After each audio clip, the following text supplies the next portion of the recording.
Hey guys, ayun, tapos na kami. Salamat. Natapos rin namin yung pag-apas namin, pag-harvest namin ng palay guys, no? Pero mamaya, uwi muna kami kakain. 12:30 na, ay 12:30, 11:30 na. Uwi lang kami kakain, tapos pahinga lang saglit, and then sulong na naman tayo. Magtatali na naman tayo. Itatali natin yung mga palay para mabilis siyang ipasok sa thresher. Sina uncle din, tapos na rin yung kina uncle. Ayan. Ito, okay na dahil ito pwede na to siyang gapasin guys. Pwede na tong harvestin. Pero di ko alam kung kailan nila to harvestin. Marami ito sa kanila. Diyan, hanggang doon. Hanggang doon sa dulo. So yan, pero okay na, kaya nila yan kasi mag-ano yan sila ng tao. Tuwing magagapas talaga, mag-harvest talaga sila ng palay, marami silang nilalagay na tao. Kung gusto man nilang mabilis, magtatawag sila ng ibang pamilya. Ako, nakapunta lang ako nung time na nag-thresher na sila. Doon lang ako nakatulong sa kanila. Ang ganda ng palay. Kagaya na sa amin din. Buti pa sa kanila dito walang tubig, sa amin hanggang ngayon may tubig pa. Ayan.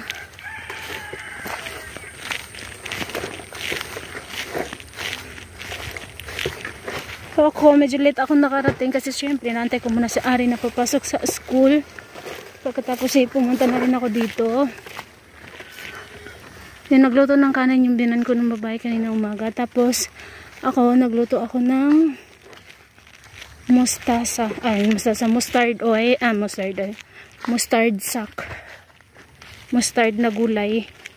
Ayan, yung mga dilaw-dilaw na ganyan, nakita nyo yan, mga bulaklak na yan.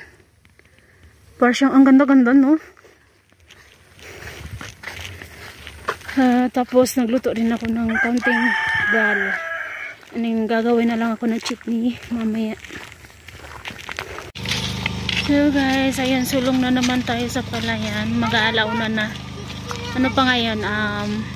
12:49. So guys, papakita ko sa inyo yung palay na machine na ano ba nang tawag dito? Eh, anong tawag dito sa atin eh?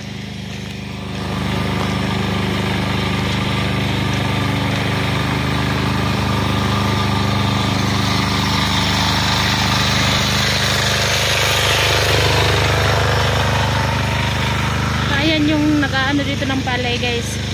Mabilis lang yun. Pero yun nga lang, mahal yung ano nila.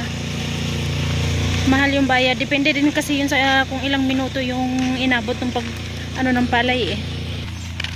Magano na tayo, punta ulit tayo sa palayan guys, dahil magtatali na kami ng palay.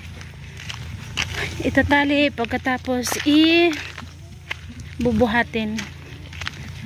Para mapagsama-sama na siya at para mapatraktor na din. Ay, para mapatraktor. Para mapatrisher na din guys. Si RG, binan kong babae. Yung binan kong lalaki na una na daw. Tanghaling tapat, tirik na tirik yung init.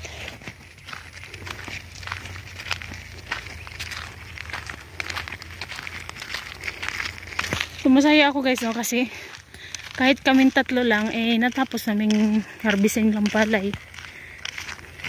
So magtatali naman kami. Mabilis lang yun.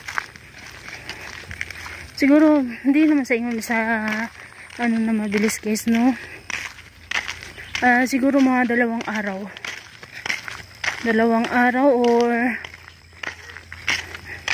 mga 3 days, mga ganun. Pero siguro, hindi ko naman 2.5 ala ang ata 2 araw at kalahati. Matatapos namin yung namin, pagtali. Tignan na natin guys, no? Alam mo yung pinapadjamahan mo si RJ, pero hinihila niya talaga yung pajama niya sa taas. Ayun. Kiba ya? Kire? Kiba nanza?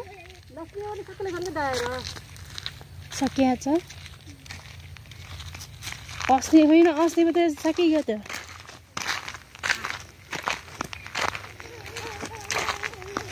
Nauna na si RJ guys. Oh. Ang cute ni RJ guys kasi hindi niya talaga yan iniiwanan yung teddy bear niya.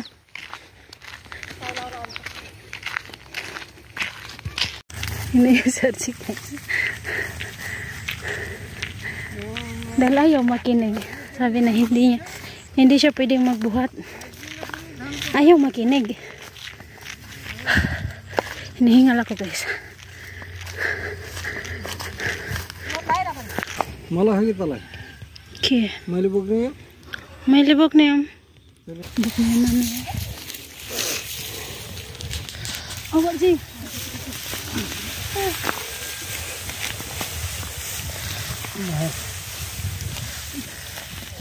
Okay. Lo balay dito sa kamera. Sapay ko yan. Wala. Oh, huwidan ba na dali?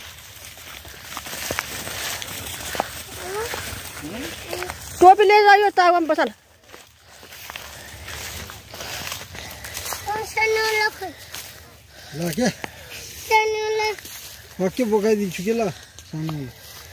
Lalu tu bisa लगाना. Ya.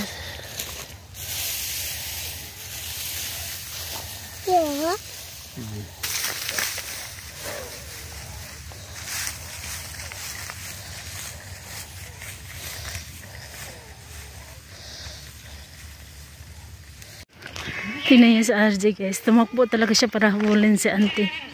Tapos nag-usap silang dalawa. Nagkwenta siya no mga kung ano-ano sa kay auntie.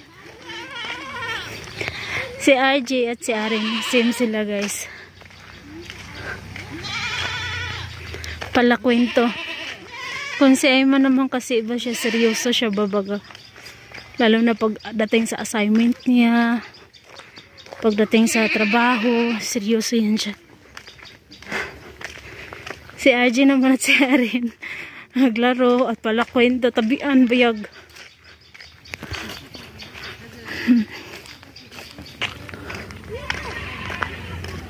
Motor cha ji ay! Motor cha!